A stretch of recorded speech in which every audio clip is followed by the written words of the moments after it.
Come. Sigrun, maybe later we could continue with that one conversation, eh?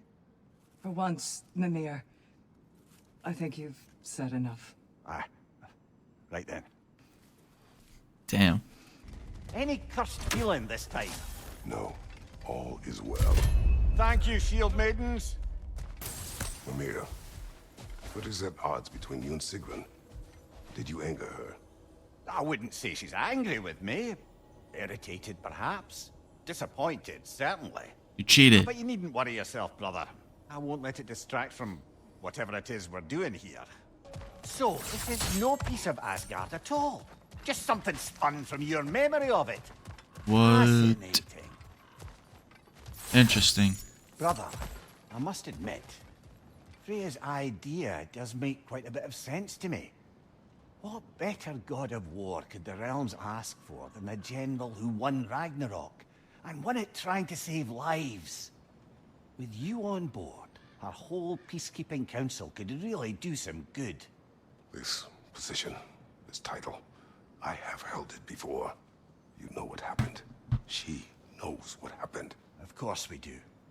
But why should who you used to be matter more than who you are now? Can't you see how far you've come? Exactly. However far I have come, I have done it running from that life, that title, that throne. Aye. I do agree with you about Freya's council. It is a noble idea. It should succeed on her merits. How's that, brother? Freya is known to the realms and native to them, respected by all, an experienced leader. Experienced enough to know that a shared power is best for the people. That she would share power proves she is worthy to wield it. Even so, why make her wield it alone?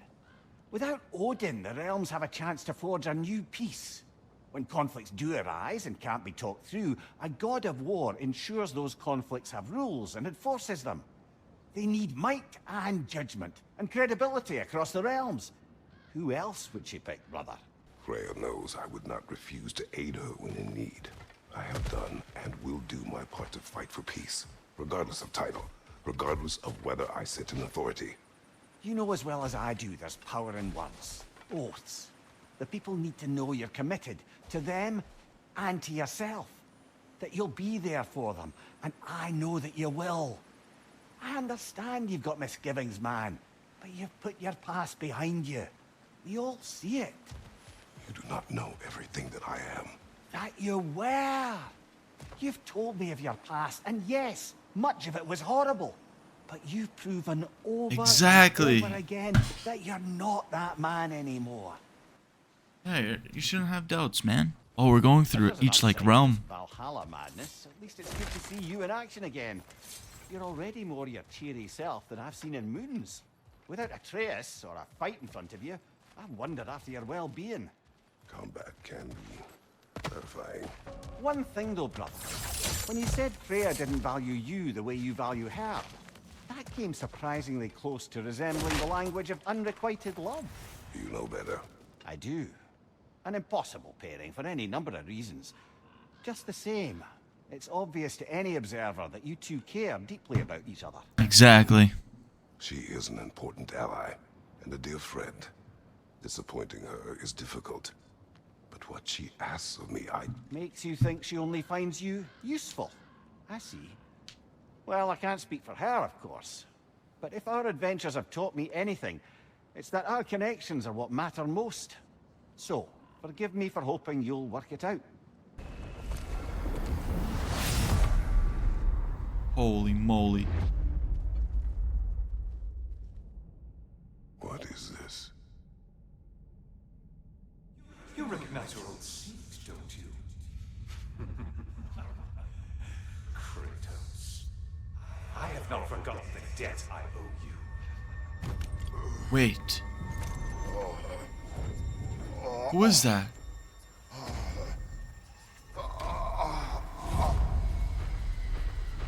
Do you really think he understands this? This still feels reckless. Here they are now. That's odd. We're back outside, but we didn't... you know. Sometimes you reach as far as you're ready to go. Valhalla's decision, or yours? Does this mean you're done in there? No. I will discover who invited me. I believe I am close. You're sure it's worth dying for? Oh, I think we're fairly accustomed to dying at this point. Rip. Don't be glib, Mimir. Valhalla restores you after honorable death in combat, but beyond that, it makes its own rules. And if you don't play by them... Kratos, the threat of death in there is real. That is good to know. If by good, you mean wildly disconcerting. I do wish you luck, Thanks. truly. Oh, Distance shit. You can see how all the little realm spaces connect to the higher plane. And those statues are certainly imposing. I recognize them. They are judges of the underworld from my homeland. Ah, well, you sound thrilled to see them again. Souls they deemed righteous were granted entrance to the Elysian fields. Those deemed wicked were cast into Tartarus. Ah, yes, where the souls of the damned were tortured. Why has your mind manifested them here, I wonder? Brother, whose voice was that we heard when Valhalla sent us back from the throne? You heard it also. Aye. Said he owes you a debt, was it? Someone who might lend us a hand, perhaps? Unlikely. He was a god of Greece, and we did not part on good terms. And by that you mean... Yes, I see. No shortage of bitter old ghosts in these parts. These parts being your memory. Is it Helios? When we took off his head? Brother, that throne we saw, did you recognize it? Was it familiar? It was mine. The throne I took from Ares. It is a throne of monsters. Ah, the anxiety of power made manifest. A symbol you're no doubt meant to consider. It is a symbol I reject. That might not quite close the book on matters. A symbol can't be slain, destroyed, or ignored. The best measure is often to reclaim it, redefine it. Remind us it's not the throne, but the god who sits in it. Good point. Good point. Why don't we talk about that image of you in the shrine we keep seeing? If Valhalla keeps pulling it out of your head, it must have some significance to you. Could it be that the idea of being loved and respected is a fair mite better than the alternative? Now, hear me out. And it's not as though I'm the smartest man alive or anything. But don't you think joining Freya's council could put you in a position to walk that path? To earn that path? That would be a poor reason to accept. Ambition is poison. Getting back to that image of you on the shrine. I'll grant you ambition can be a poisonous motive, but your ambitions are only to help people, not for your own glory, right? Make the world a better, safer place. Exactly. I think maybe that image of you is symbolic of your desire to walk a righteous path. Valhalla's little signpost. You are sure accepting Freya's offer is the right thing for me? Or for the realms? I think we're here to make sure about that. Yes. One way or the other. Do you yet wish to speak about Sigrun? She was eager to receive you mere days ago. What has changed? Oh, don't pretend to be interested in my romantic life, brother. I am interested, and you are evading the question. What happened? Well, after you dropped me off at a longhouse the other night, Sigrun made a cloudberry and hazelnut pudding. Of course, I don't eat anymore, so slightly awkward, but a lovely thought. And Pretty much it, really. there is more to this. What else happened that night between you and Sigrun? Well, we stayed up much too late. I told her stories, she told me secrets. She put spirits to my lips, even though I can't get drunk. Then she invited me to watch her fall asleep. And the next morning? The next morning, we took a boat along the Lake of Nine. It was divine, brother. The lake was sun-dappled, and the air was crisp and perfect. You could smell the thaw. When did you misspeak? You know me too well, brother. We were on the lake when I put my metaphorical foot in it. Rip. So he must spoke something. He's not telling us yet. Wait, tell me. What happened between you and Sigrun on the lake? Well, she was rowing past where you found her family treasury. Where we learned she cursed her brother over forbidden love. That's right. And as we rowed by, I remember feeling grateful that the place was now deep underwater where she couldn't see it. And at that moment, she turned to me, and she said, I think, Mimir, I might be smitten with you. I think maybe I want to kiss you. Indeed, brother. I mean, there's always been more to us than there's been the opportunity to explore. So much unspoken, beneath the surface. But hard to name it so boldly, it took me a bit off guard.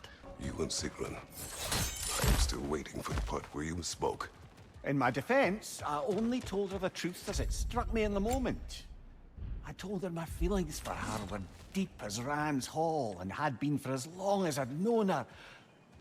But just then a kind of revelation came over me. A sudden cold clarity that it was vanity to imagine that I, as I am, could be enough for her as she is. So I heard myself tell her that I didn't think I could give her what she needed. Now, I am mad at you. Damn. I deserve it. So, you told Sigrun you could not give her what she needed. You spoke out of cowardice. Aye. Obviously. Exactly. But as prospects for terror go, can you imagine knowing all along you're not enough for someone? And then living out the slow realization of that truth? I admit it chilled me to the bone. You presume to know how she will feel in the future. Why discredit her wishes and yours in the present? I just can't pretend not to know better. She's romanticized the idea of us. Certainly I've done the same. But is that anything to build a future on? I mean, look at me, brother. Be practical. He's not full human. Else disparaged you as you disparaged yourself. I would wish to strike them with an axe. Now, back to Sigrun and your low opinion of yourself. Look, brother. I don't apologize for wanting her to have someone who can be everything to her. She deserves the best. Then why should she not deserve the smartest man alive? Sometimes I think you've come too far, brother. Did I overstep? No, Kratos. I appreciate your point. And to be fair, if I was so right, then why am I so angry at myself? I think he's talking about like his, his body, Because he's just the head